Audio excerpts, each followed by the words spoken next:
সপ্তম শ্রেণীর অনুশীলনী 2.1-এর 17তম ক্লাস শুরু করে দিচ্ছি। আর ক্লাসটি শুরু করার পূর্বে আমি সবাইকে একটি বেশি রিকোয়েস্ট করব, তোমরা যারা আমার ইউটিউব চ্যানেলটি এখন সাবস্ক্রাইব করো নাই, ইনশাআল্লাহ সাবস্ক্রাইব করবে। সো চলো আজকের ক্লাসটি আমরা শুরু করি। আজকের ক্লাসের মধ্যে আমরা 15 এবং 16 এর সমাধান করব। এখানে 15 এর সমাধান কি বলছে দেখো। 15 নম্বর বলছে 3 জন ছাত্রের মধ্যে 4200 টাকা তাদের শ্রেণী অনুপাতে ভাগ করে দেওয়া হলো। অর্থাৎ 3 জন ছাত্র, তার ভিতরে তাদের শ্রেণী অনুপাতে এই 4200 টাকা ভাগ করে দিল। তারা যদি যথাক্রমে ষষ্ঠ শ্রেণীর ছাত্র হয় এবং সপ্তম শ্রেণীর এবং অষ্টম শ্রেণীর শিক্ষার্থী হয়, তবে কে কত টাকা পাবে। তো শুরুতেই আমরা এখানে লিখে নেব যে মনে করি বা ধরি 15 নম্বর ধরি অথবা মনে করি, ধরি ষষ্ঠ শ্রেণীর অনুপাত হবে 6 আর 7 8। অর্থাৎ এভাবে লিখবো আমরা ষষ্ঠ সপ্তম অষ্টম শ্রেণীর শিক্ষার্থীর অনুপাত। ষষ্ঠ সপ্তম ও অষ্টম শ্রেণীর শিক্ষার্থীর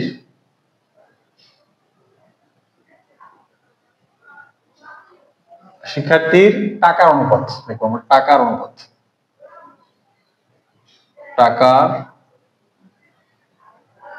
অনুপাত সমান সমান দেখো ষষ্ঠটা লাগবে 6 আর সপ্তমটা লাগবে 7 আর অষ্টম লাগবে 8। কারণ এখানে বলছে যে তাদের বলছে যদি তা যথাক্রমে ষষ্ঠ এবং সপ্তম অষ্টম শ্রেণীর শিক্ষার্থী হয়, তবে কে কত টাকা পাবে। এখানে একটা কথা বলছে তাদের শ্রেণী অনুপাতে ভাগ করে দেওয়া হলো। তার মানে ষষ্ঠ শ্রেণীর জন্য 6 ভাগ, আর সপ্তমের জন্য 7 ভাগ, আর অষ্টমের জন্য 8 ভাগ। এখানে আমরা লিখবো যদি অনুপাত বলছে 6 অনুপাত 7 অনুপাত 8, অর্থাৎ ষষ্ঠ শ্রেণীর শিক্ষার্থী ভাবে 6 ভাগ মোট ভাগের, আর সপ্তম শ্রেণীর শিক্ষার্থী ভাবে মোট ভাগের 7 ভাগ, আর অষ্টম শ্রেণীর শিক্ষার্থী ভাবে মোট ভাগের 8 ভাগ। সো আমরা এখন লিখবো অতএব অনুপাতগুলো অনুপাতের যোগফল, অতএব অনুপাতগুলোর যোগফল সমান কত 6 যোগ 7 যোগ 8 সমান সমান সব যোগ করলে কত হয় 6 7 এবং 8 যোগ করলে 6 আর 7 কত হয় 6 আর 7 হচ্ছে 15, 15 আর 6 কত 21। এবার দেখো আমাদের মোট ভাগ হচ্ছে কয়টা ভাগ 21 ভাগ। কয় ভাগ 21 ভাগ। এই 21 ভাগের এই যে এই 4200 টাকাকে 21টা ভাগ করা হয়েছে। এই 21 ভাগের 6 ভাগ পাইছে ষষ্ঠ শ্রেণীর শিক্ষার্থী, আর 7 ভাগ পাইছে সপ্তম শ্রেণীর শিক্ষার্থী, 8 ভাগ পাইছে অষ্টম শ্রেণীর শিক্ষার্থী। এবার আমাদের বের করতে বলছে কে কত টাকা পায়। তার মানে লিখবো ষষ্ঠ শ্রেণীর শিক্ষার্থী পায় ষষ্ঠ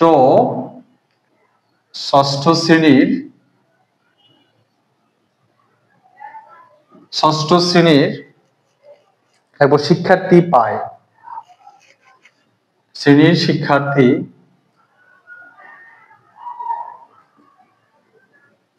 পায় কত মোট টাকা কত দেখো মোট টাকা হচ্ছে কত 4200। দেখো এই যে 4200, তার মানে 4200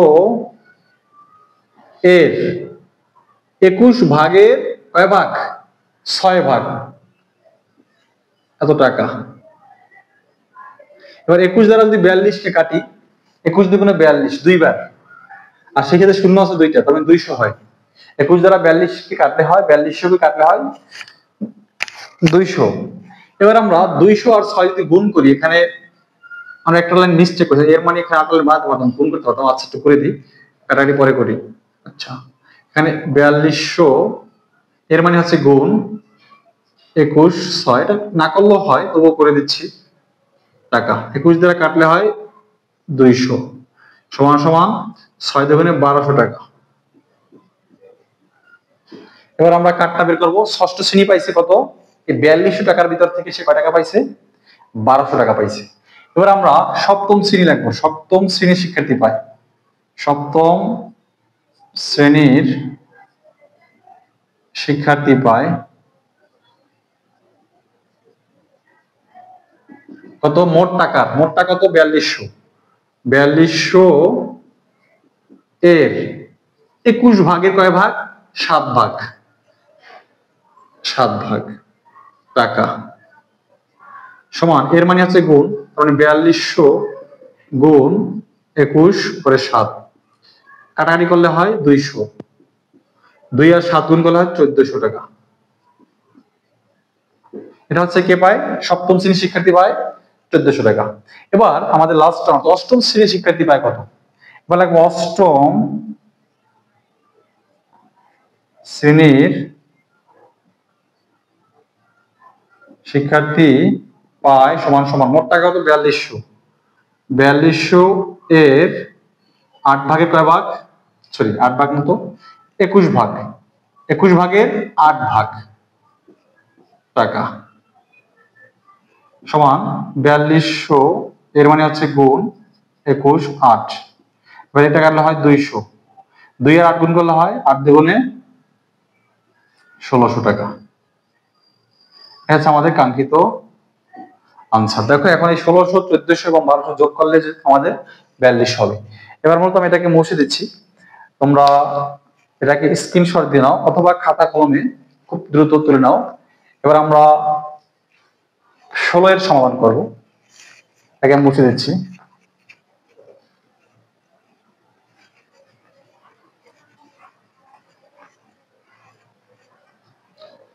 দেখো 16 নম্বরে কি বলছে? সুলাইমান ও সালমানের আয়ের অনুপাত দেওয়া আছে 5:7 এবং সালমান ও ইউসুফের আয়ের অনুপাত 4:5।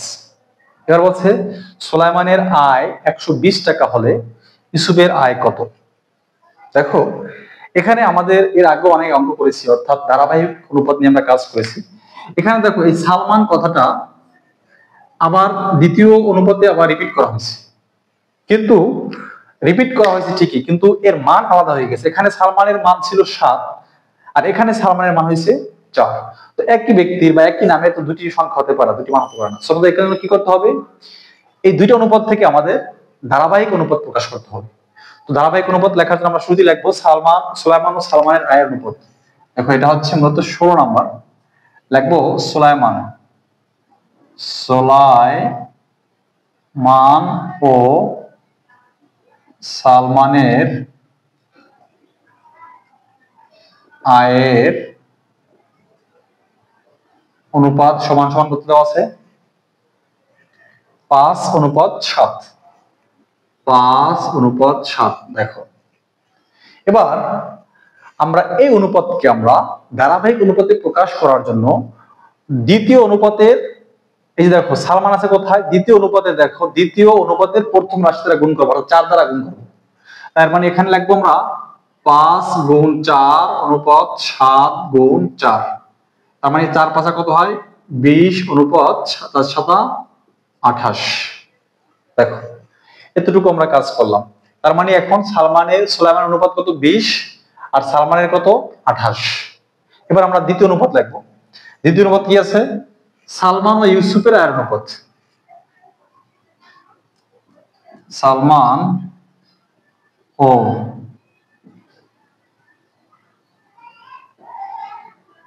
আয়ের অনুপাত কত আছে? 4:5, 4:5। এখন দেখো আমরা এটাকে গুণ করবো কি দিয়ে? এই সালমানের যে মান আছে কত? 5, অর্থাৎ প্রথম অনুপাতের প্রথম রাশি দ্বারা 5 দ্বারা গুণ করবো। দেখো 5 দ্বারা গুণ করলে কি হয়? দেখো 5 না তো 7 দ্বারা গুণ করবো। দেখো কারণ সালমানের মান হচ্ছে 7, তো 4 গুণ 7 অনুপাত 5 গুণ 7। মোট কথা হচ্ছে এখানে আমরা প্রথম অনুপাতে গুণ করবো দ্বিতীয় অনুপাতের প্রথম রাশি দ্বারা, আর দ্বিতীয় অনুপাতকে গুণ করবো আমরা প্রথম অনুপাতের দ্বিতীয় রাশি দ্বারা। অর্থাৎ যেই মান নামটা দুইবার ব্যবহার করা হবে, এখানে সালমান নামটা দুইবার ব্যবহার করা হয়েছে। সালমানের মান কত? 7, এখানে সালমানের মান কত? 4। তার মানে এইটার ক্ষেত্রে আমরা 4 দ্বারা গুণ করছি, কারণ সালমানের মান দ্বিতীয় অনুপাত ছিল 4। এটার ক্ষেত্রে আমরা 7 দ্বারা গুণ করছি, কারণ প্রথম অনুপাতে সালমানের মান ছিল 7। এবার দেখো গুণ করলে কি হয়? 4 7 28 অনুপাত 5 7 35। এবার আমরা এটাকে ধারাবাহিক অনুপাত লিখবো। ধারাবাহিক অনুপাত কি? এই সালমান কথাটা দুইবার আছে, দেখো এই দুইবার থেকে আমরা একবার লিখবো, কিন্তু এখানে মানও কিন্তু সেম হয়ে গেছে, দেখো এখানেও 28, এখানেও সালমানের মান 28। অতএব কি লিখবো?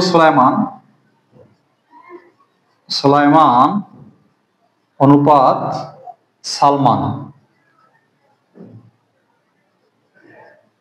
অনুপাত ইউসুফ সমান সমান সুলাইমান কত? 20।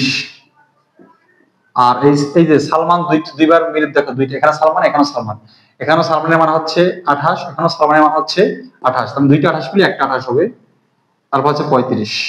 দেখো এতটুকু ক্লিয়ার কিনা? তার মানে এখন আমরা এখান থেকে কি পেলাম? সুলাইমানের হচ্ছে 20, সালমান হচ্ছে 28, আর ইউসুফ হচ্ছে 35। দেখো এবার কিন্তু সালমান একটা সংখ্যা এখানে হইলো, এবার কিন্তু দুটি সংখ্যা হয় নাই। এবার এখন কি বলছে? সুলাইমানের আয় যদি 120 টাকা হয়, ইউসুফের আয় কত? তার মানে আমাদের এখান থেকে আবার দুইটা বিষয় নিয়ে কাজ করতে হবে, সুলাইমান এবং ইউসুফ। অতএব লিখবো, এখান থেকে আমার তিনটে নিতে হবে না, শুধু সুলাইমান এবং ইউসুফ নিয়ে কাজ করবো, কারণ এখানে আমাদের লাস্টে কথা বলছে সুলাইমান এবং ইউসুফকে নিয়ে কম্পেয়ার করছে, যে সুলাইমানের আয় যদি 120 টাকা হয়, ইউসুফের আয় কত? তার মানে আমাদের সুলাইমান এবং ইউসুফ নিতে হবে। এখানে তিনটা থেকে নিতে হবে দুইটা, সুলাইমানের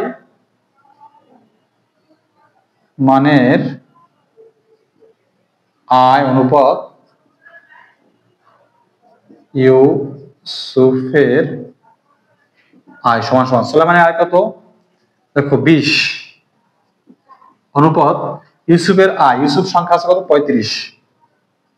এবার দেখো বা দাও, এখানে বা লিখলাম, এবার আমরা দাগ দেবো, উপরে লিখবো সুলাইমানের আয়, কারণ আমাদের অনুপাতের পূর্ব রাশি থাকে উপরে, উত্তর রাশি থাকে নিচে, ভাগ, অনুপাত মানে হচ্ছে ভাগ।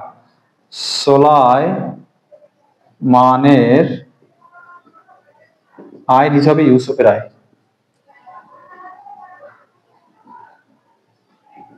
সমান সমান এখানে হবে 20 উপরে 35 নিচে। এবার দেখো আমাদের এখান থেকে এই যে দেখো সুলাইমানের আয় দেওয়া আছে কত? 120 টাকা, তার মানে সুলাইমানের আয়ের জায়গায় আমরা 120 লিখবো, 120 নিচে লিখবো ইউসুফের আয় সমান সমান এখানে 20 ভাগ 35। এবার দেখো আমাদের বের করতে বলছে কি? বের করতে বলছে মূলত ইউসুফের আয়, তার মানে যেহেতু ইউসুফের আয় বের করতে বলছে, আমরা এই ইউসুফের আয় গুণ 20 এই অংশটা আগে লিখবো, বা ইউসুফের আয় গুণ 20 সমান সমান হবে 120 গুণ 35, বা এখানে আমাদের ইউসুফের আয় বের করতে হবে, সো ইউসুফের আয় রেখে 20 আছে গুণ অবস্থা রেখে ভাগে নিয়ে যাব, ইউসুফের আয় সমান সমান উপরে লাগবে 120 গুণ 35, আর এই 20 কে আমরা ভাগে নিয়ে গেলাম, তারপর এই 120 কে আমরা যদি কাটি, অর্থাৎ 0 0 কেটে দিলাম, 2 দ্বারা যদি 12 কাটি কত হয়? 6 হয়। কত হয়? 6 হয়। এবার 6 আর 35 যদি গুণ করি, অতএব লিখলাম, অতএব ইউসুফের আয় সমান সমান এই 35 আর 6 যদি গুণ করি কত হয়? 5 7 30 0 আর থাকে 3, 318, 19 20 21, 221 টাকা। এটা হচ্ছে আমাদের আনসার। তাহলে এখান থেকে ইউসুফের আয়টা আমি এখানে লিখলাম, এখানে জায়গা নেই যেহেতু, অতএব ইউসুফের আয় সমান সমান 6 আর 35 গুণ করলে হয় 210 টাকা। এটা হচ্ছে আমাদের আনসার। সো আজকের ক্লাসটি আমরা এখানে শেষ করছি, আবার দেখা হবে অন্য কোনো ক্লাসে। আর তোমাদেরকে একটা বিষয় রিকোয়েস্ট করবো, সেটা হচ্ছে তোমরা যারা এই ক্লাসটি মূলত ফেসবুকে দেখছো, অবশ্যই তোমরা তোমাদের ফেসবুক আইডি কিংবা পেজ থেকে শেয়ার করে দিবে, যাতে করে তোমার ফ্রেন্ডস যারা আছে ওরা খুব অঙ্কগুলো বাসায় বসেই খুব ইজিলি শিখতে পারে। সো আল্লাহ হাফেজ।